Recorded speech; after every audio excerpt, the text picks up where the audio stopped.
We've got both of Milwaukee's M18 FUEL random orbital polishers. We'll dive into the details in just a moment and put it in the pros' hands. Stick around. I'm Tim Johnson. You're watching Shop Tool Reviews. We heard just a few short weeks ago that Milwaukee was actually releasing these two new random orbital polishers. I shouldn't say two new. These are the only random orbital polishers that Milwaukee has ever released. They have their rotary polisher, but they have not released a random orbital polisher until now, so a dual action. Now, many other tool companies, I say tool companies like your typical power tool companies, have tried this, but I won't say they failed, but they definitely didn't hit the mark of that pro detailer that wants to use it all the time. There are some pro detailers using some of those, but I'm telling you, there's some items, there's some features that they've missed, or at least some performance where they've missed in several aspects. So we were interested to see, is Milwaukee going to hit those, or is it still going to be one of those lackluster tools that just don't hit the marks of what the pro detailer is looking for? We're going to spend just a couple of short minutes on some features, and then we're going to throw it right into the hands of the pro, and we'll see it in action right away. So bear with us with just a couple of minutes. We're going to, look at the length of these, weigh these, and then jump right into the action. Okay, we have model number 2684, which is the 15 millimeter dual action polisher, and the 21 millimeter, which is the 2685. Now, both of these you can get as a -20, which would be the bare tool, no battery. Or the -22, I believe, which would be two of the 6.0 batteries and a charger in the kit. So these you definitely want to run an HO battery, or a high output battery, which would be your 6.0 or your 12.0 batteries. The 12.0 is a bit too big for this polisher, so it's spec'd with the 6.0 battery, comes in a kit with the 6.0 battery.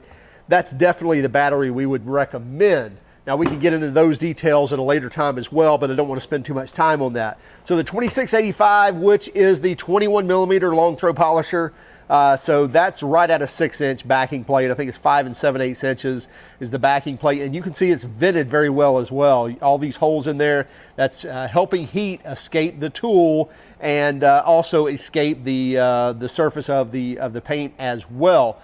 So it's going to retain less heat with the backing plate pre-drilled like that.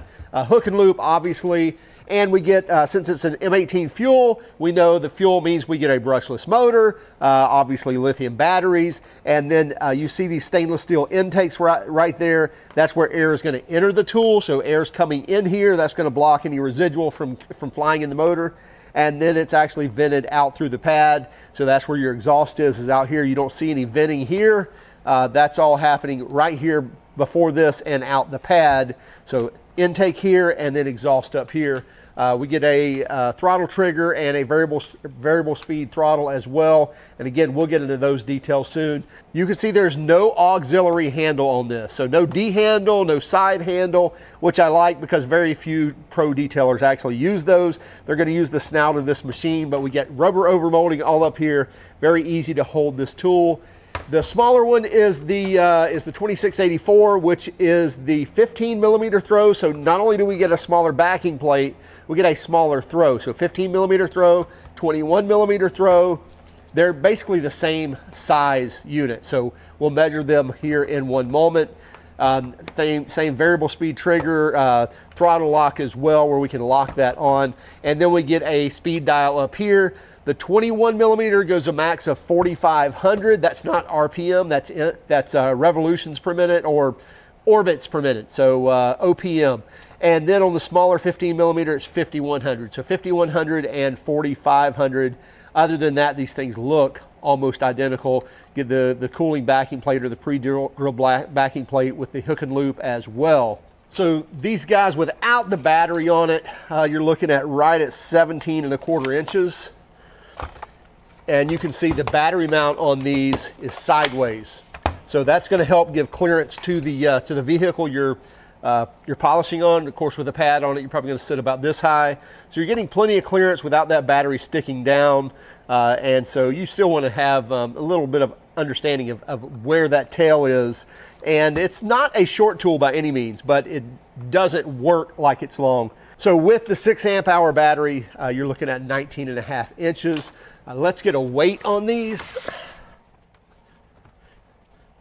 With a battery, 8 pounds and half an ounce. So right at 8 pounds with the battery. That's for the 21 millimeter. Let's see if the 15 is any different. 15 millimeter. Yeah, so a little bit lighter for the 15 millimeter. Less of a backing plate, maybe some smaller gears, what have you. Obviously that orbit's going to be different. The counterweight on that orbit could be different. So 7 pounds, 12.5 ounces. So that's a, what, 3.5 ounces lighter than the 8 pound 2685 unit. Let's go ahead and throw these out in the field and see what we think. Next to no vibration at all, which is really nice. It's comfortable. It's not too hoppy or skippy. It's really smooth. It is comfortable in my hand. It's not too awkward. For a little bit bigger of a battery, which was a little bit of my worry, especially getting around tight edges, but I think it'll be all right.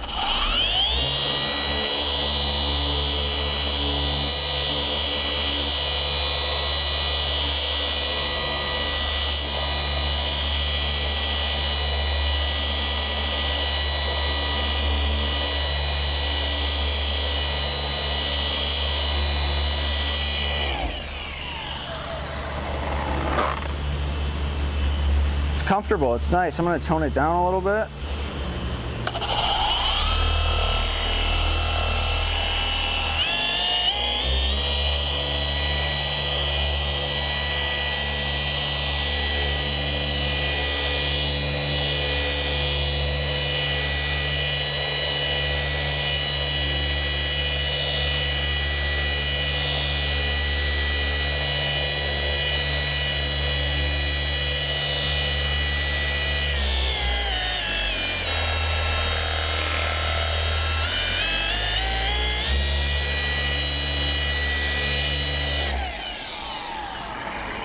The dial is really nice. I like that it's on top.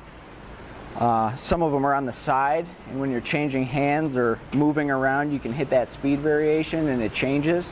So being it on top, it gives you less a chance to change that when you don't want to, really. Yeah.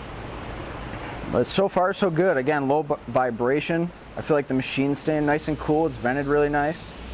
It's comfortable to use. What about the front handle and the snout there? The front handle is nice. It's not too oblong. It's not weird to hold. So you get a couple different angles to where you can hold it. Again, you're holding this thing 8, 9, 10, 11 hours.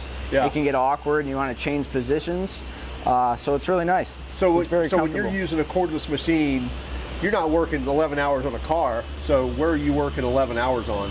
Typically boats and RVs, the bigger stuff. So that's why being cordless is beautiful. So, like 25 footers, 50 footers? 25 footers all the way to 160 footers. Okay, gotcha. So especially with the battery life, if I can have less batteries and less downtime on switching out and keeping going, yeah, all the better.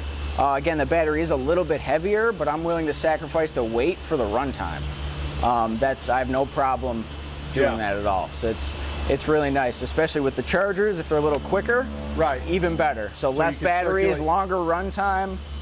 I'm really interested to see how this is going to go. So now we'll go to a foam pad on the shorter throw. This is a new pad, so we'll see.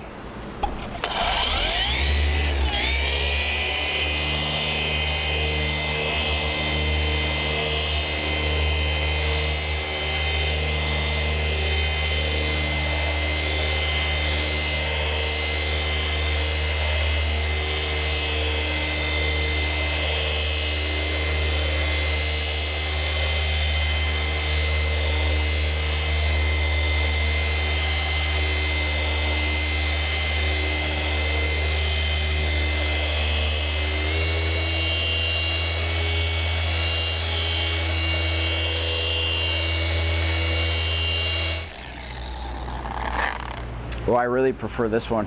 This one's comfortable, easy to work with, lots of control. So you like the 15 millimeter throw? Absolutely. And the pad? I prefer it, yes sir, yeah. So, I mean, the difference between the two, you're gonna get more throw there. Personally, I like the smaller throw just because I like more control. I stay in a smaller box when I'm polishing anyway. So that's not necessarily the Milwaukee 15 versus Milwaukee 21. You're saying that just you like a just in general, no matter the brand or make, right, I prefer the smaller throw. Just because the way we polish, I really don't see the need for the 21. but that's just me and my preference on how I polish. Sure. It really depends too on the pad. So sometimes other polishers can get jumpy when your battery's starting to wear down. So that's another thing I'll be interested to see is how well this holds up when my battery life is 50, 40, 30%. Right. So, but definitely a winner here for sure. Now, have you used other cordless polishers before? Absolutely, yeah. So if you were just I know different cars can totally change things, but a typical car, single step, how many batteries are you going to go through in a single step? Not many. I mean, there's variations of single step. Typically, if I'm in a pinch, I'm comfortable with 3 batteries. If I have no way to charge batteries. So you can't do it with 1? No, sir. Okay. No. I mean, if you're really moving, yes, but to be accurate and precise with where you're polishing, you're going to have some runtime. Again, just because we keep our polishing boxes so small compared to others that the machine's running longer. But if you were able to do this whole car in less than 2 batteries, that's impressive. Absolutely, yeah. If I could have one. Yeah, we don't know that yet. Right, right, exactly. Just a quick paint enhancement, and I can throw this on and be done. Perfect. Yeah. Especially if I am mobile and I don't have power at the ready. If I have 1 or even 2 as another one as a backup, even better. So it'll be interesting to see if absolutely how long this lasts. Yes, sir. Cool. Yeah.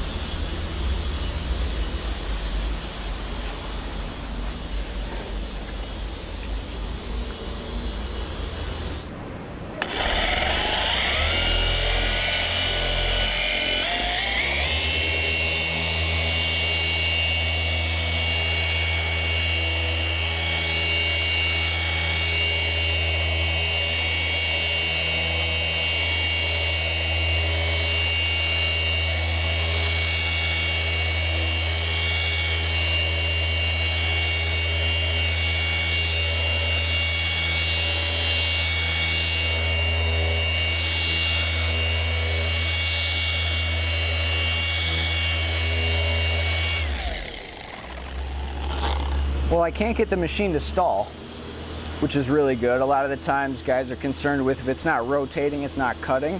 So I was really putting some good pressure down, and I can't get it to stall out yet. Again, we'll see if the battery dies down and if it does start to stall out on me, so we'll find out later. But so far it's cutting and moving and doing really nice. Again, the vibration is extremely low, which really helps, again, when you're on a car over and over.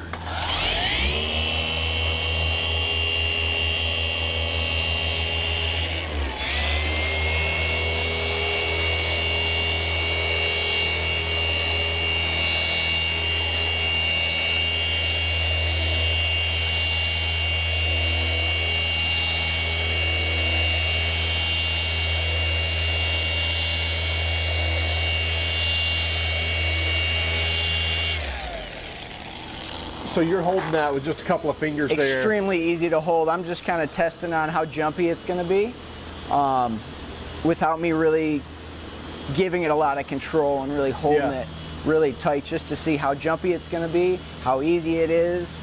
But so it's still working.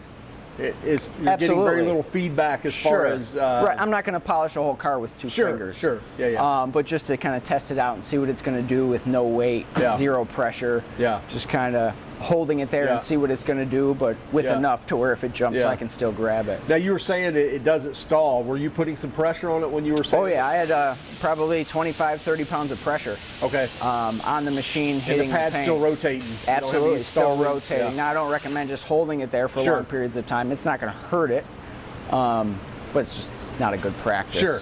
But in this situation, now, what about rolling over an edge, things like that? People say, oh, well, you hadn't hit a body line yet. That's when they stall, blah, blah. Sure, and I attempted that a little bit in here, but again, so typically what I would do is come in with a smaller machine, whether it's a 1-inch or a 2-inch, finally, precisely polish that. Now, when I come in with this, whether it's a 6 or a 5 or whatever you have, I don't need to worry about compromising that with a backing plate or a battery or anything. It's already done. So that's just fundamentals of polishing. You don't want to be correct. Just thinking about what you're doing before you do it. So myself now, some do the big areas and then finish with the small, whatever you may want, but I prefer to start in your tiny areas and work out to the big.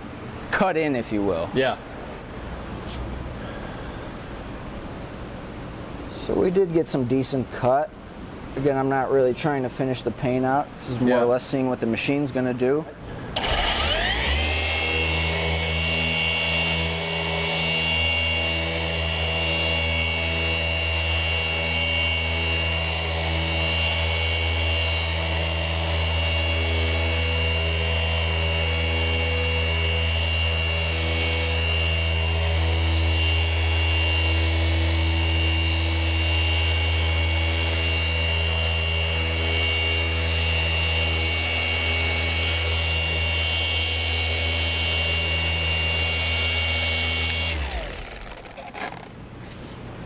I like that it stops quickly. Sometimes you'll see the backing plate spin and spin and spin and spin.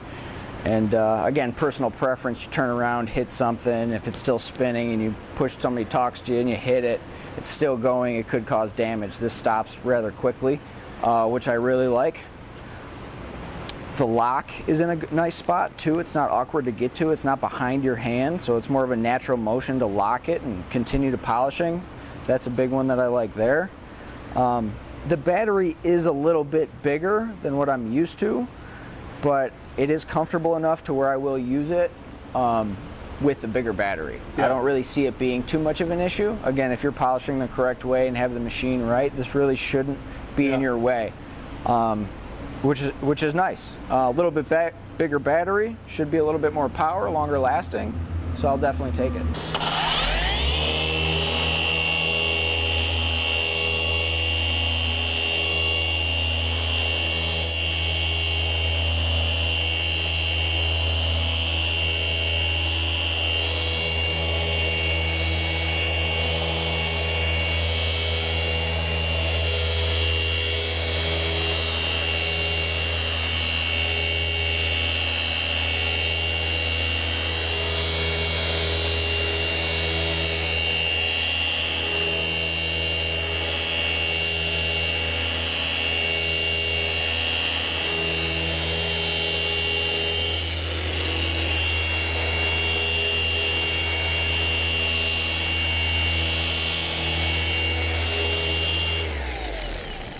Again, we're not going for perfection here. This is more or less, I'm marring the paint, but it's a comfortable machine to use.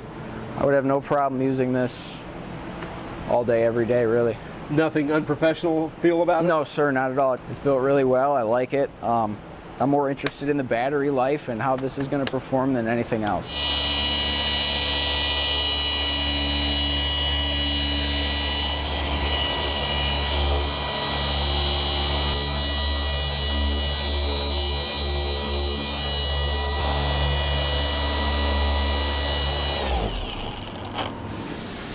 The speed on top is huge, man.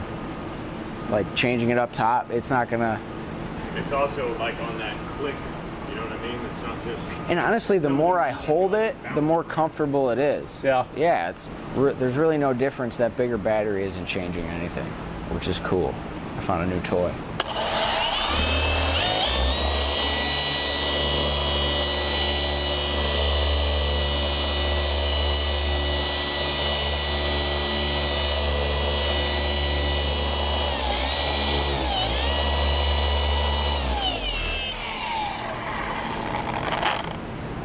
I do like where the speed dial is. It's on top, so a lot of other machines is on the side, and as you're polishing, you tend to slide your finger and hit that variable speed, and you change the speed without really wanting to or noticing. So it is nice that it's on top. It does click each speed, which is really nice. Again, the lock is right here, which is nice. Again, it's just kind of natural to lock that in, keep it locked, change your speed as you want. It does have a variable speed trigger, which is really nice. So if you are coming to the end of a section and you want to slow down a touch, it does have that. It's not really something I use, but it does have it if you would like it. What we did was took these two Milwaukee Polishers, took them over to Michael's Auto Detailing, let Chase and Ryan and the other guys just use these in their everyday life for several days, about a week, to just get their honest feedback when we came back. We didn't do any recording initially. I mean, I did some B-roll footage, but nothing as far as verbal or anything was from before actually using these or even the first day. This was after using these for several days and actually getting some input on what they liked and what they disliked. And I'll tell you, it was much more pros than cons. In fact, the cons were just kind of minuscule of possibilities, things like that, run times and that sort of thing. So let's talk about runtime, because that was one thing that was kind of up in the air. And you heard us talking to Ryan because we wanted to leave it, a few more days and say, hey, let us know after you use these on full vehicles and that sort of thing. So doing a full-size Escalade, they use 3 batteries to do a 2-step polish. And I mean, he said that really needed some work. Now on a full-size newer Silverado, they only used 1 battery. And he was actually mentioning that that was interesting because Chase went and picked it up because one of the other guys was actually polishing and says, well, I'm on the same battery. And he couldn't believe it, and he was almost done with the truck. And he looked on the battery and he saw it had 1 bar left on it. And he said that was interesting to him because using other cordless polishers, after say half the battery or 50% is gone, they really see a degradation in the performance. That wasn't so in this. He said he was able to finish that truck out. Even though he was only on 1 bar, he really didn't notice a performance drop-off. And he said once he did hit that, it was pretty much a drastic drop-off. But it held that power, this HO battery, held that power all the way through the discharge range of the battery. So we're glad to hear that. So you're not going to notice that performance degradation as this thing discharges. You're just going to see it kind of drop off the edge, and you're going to know, okay, it's time for a new charge. So are you going to do a complete car or truck on 1 battery? Possibly. Definitely prepare yourself with at least 2 batteries so that you can be cycling those out to be charging. And I highly recommend you getting one of the rapid chargers, maybe even a dual bay rapid charger. That will definitely help you when you're cycling through batteries like that, because these tools are going to use these batteries. And that's why I recommend also they're spec'd with the HO batteries, the high output batteries. These are larger cells than these. These are 21700 cells in these, where the 5.0s and others, 9.0s, things like that, they may be high demand batteries, but they're not high output. These high output actually discharge more power, as well as they run cooler. So they're spec'd for these type batteries. I definitely recommend the 6.0. The 12.0 is also in high output, but it's just too big and bulky for this machine, especially when you're working around nice cars and boats and that sort of thing. Now we're going to continue to get feedback from them as they use these more and more, and we'll probably do a follow-up, and not probably. In about 6 weeks, 2 months, we'll actually go back. We'll get another video of their feedback on what they've seen throughout this time, and find out if there's anything else that kind of bothers them. But as for now, performance is great on these. I got to use these as well. I'm by no means considering myself a detailer, but I do understand my way around a polisher and how to polish. And I'm telling you, the vibration is so little on these, especially for the power output. Usually when you see the units, especially on the cordless ones, when they really can pour out the power, typically they want to kind of shake you around. That's not the case on these. Milwaukee did a great job at actually doing their homework before they released these. As far as pricing on these, you're looking at $299 for a bare tool. So if you get these with no battery, no charger, they're going to run $299 each, the 2684 and the 2685. The kit price is $529. That gives you 2 6-amp hour batteries and a charger and the tool. As I mentioned, I highly recommend you getting a dual bay rapid charger. And that dual bay rapid charger is going to charge both those batteries at the same time. Typical dual bay chargers will charge one, then the next. The rapid one is going to charge it faster, as well as it's going to charge both of them at the same time. Especially if you have a detail shop and you're running a couple of these and you're cycling batteries, that sort of thing. Definitely recommend that dual bay charger as well. So check them out. 3-year warranty on these also. Keep track of us on Instagram, Facebook, and Twitter, TikTok as well. And if you don't mind, would you hit that like and subscribe button? And if you hated our video, by all means, then give us a thumbs down. But would you let us know in the comments why? Have a great day and keep smiling.